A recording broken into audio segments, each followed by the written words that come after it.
Hello and welcome to this video tutorial from ComputerGaga.com. In this video we will have a look at how you can create multiple dependent drop-down lists in Excel to assist your data entry.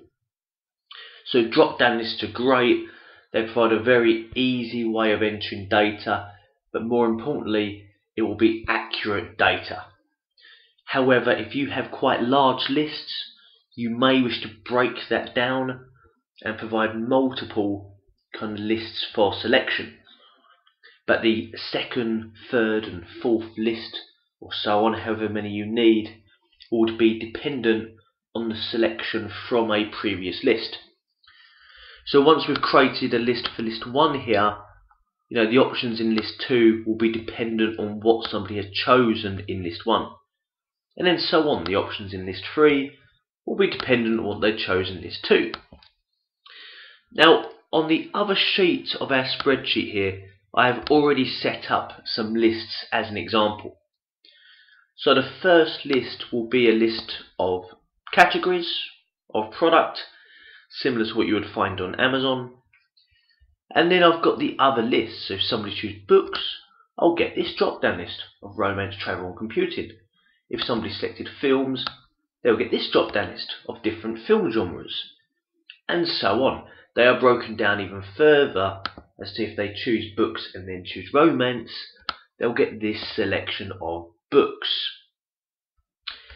Now, for what we are going to do to work, we need to create a range name for each of these little list groups that has been set up on this sheet, or that you would like to use. Now, I've taken the time to do a lot of them ahead of this video so that I can just show creating a couple of them to get ourselves going. And you'll notice I've got this romance one selected at the moment, E2 to E4, and in the name box in the top left it is called romance. And if I select these games cells, it's known as games. So I've just used the same name that I've got in the header there for simplicity. I can name it whatever I want, but I've used the same name as header. Now, what is important, absolutely vital important for what we are about to do, is that the name we give to the range has to exactly match the option in the previous list. So in this category list, the option is called games, and the name of the range is games. So that has to be bang on the same. I can't have the category saying computer games and then the range name called games. It has to be bang on the same, as they will be matched up for these dependent lists to work. Okay, so let's have a look at creating a range name in case this is new to anybody watching this video. So for this category list, I will select the ranges A2 to A4, and all we need to do is simply click in this name box in the top left here and type in what we would like to call it. So I'll call it category and press enter on the keyboard to confirm. And I'll need to do the same here for this books one, and as I just mentioned, we will need to name that books. I need to match what it is called in the category here. So I'll highlight the range of cells with book items in, click in the name box, type books and press enter to confirm. So now every range, every list here has a range name assigned to it. And we can see these both in this little drop down list for that name box, and I can also see them on the formulas tab and the name manager button, where I can use this to manage these range names should I need to at a later date, if I wish to change their name or maybe even change their range. But I'll close that for now, and the range names are done. The next step is to create the lists. So I'm going to go to my data entry sheet and highlight the cells I would like to create the initial first list in. Now you can select whatever range you wish. I'm going to select down to row 10, just so it's nice and visual and we can see what I'm applying the list to. You may wish to apply it to a column or just one cell, or whatever it is, dependent on what you're doing.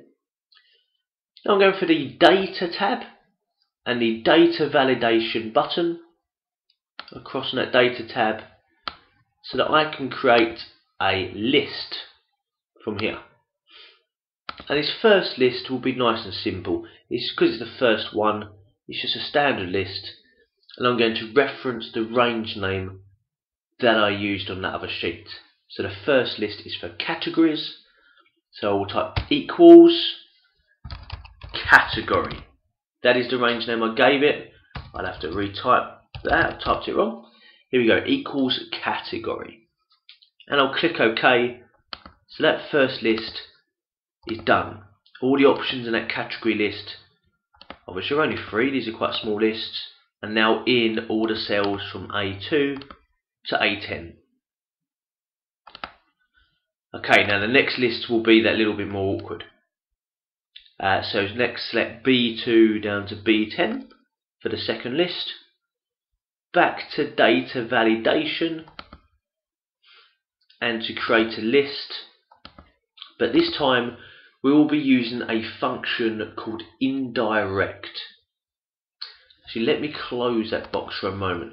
We will be using this function, indirect, a function that returns a reference specified by a text string. So when somebody makes their first selection in the list, the second list will look at what they chose, see it chose films, and look for something in Excel also called films, and which they'll find the range name when they have that look. And we need this indirect function to convert that literal piece of text in A2 to an object, a living entity of Excel. Is there a films thing when somebody puts the text films? Hopefully that makes sense. If this is new to you, we need this indirect function to convert that piece of text to a reference. Okay, then we highlight that range again, data validation, choose a list, and it will be equals indirect, opening bracket, and we'll need to reference the cell of the previous entry, which will be cell A2, the first cell of the previous list.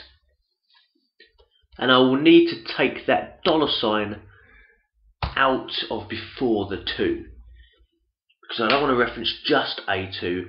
You need to look down that column at the other cells of the selection.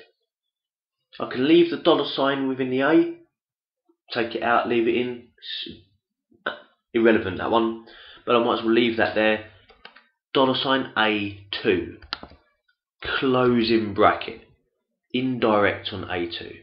If I click OK, you may get an error message at that point at times. If you do, just click OK or yes or whatever the message is. I would have probably received one if I didn't have films in that list already. So don't be put off if you see one. Just have a message saying, oh, this might result in an error. You just say yeah. No worries, because it's dependent on the previous list. Depending on the setup of that, it might believe you're going to get an error. Okay, so hopefully now if I look at this, I have a selection of films. And if I change that first entry to books, list 2 will have a list of books. So we can see that's working. It's dependent on what somebody chooses in the previous list. Choose games, and we know what's coming here. Okay, now the ad job here is to look at multiple dependent drop down lists. That's what I said on this video. So let's get list 3 in. Same thing here, C2 to C10, data validation, list, and it'll be equals indirect, opening bracket, B2. That is the previous entry now, B2. Take that $ out from before the 2, closing bracket, and OK. That's the error message I was talking about. Source currently evaluates to an error. Do I want to continue? Yes, I do. So only because that is blank. Notice how I can't choose an option in list 3 at the moment, because the previous one is blank. As soon as I put something in there, like animation, list 3 kicks into life and will display some animated films. So we now have 3 lists, list 2 and list 3, dependent on the selection in the previous list. So that is how we create multiple dependent drop-down lists in Excel. A really useful feature if you're doing large lists of products, that sort of stuff, and you want to try and ensure data accuracy and easy data entry as well. I hope you enjoyed this video and found it useful. Please check out some of our other tips and tricks at ComputerGaga.com.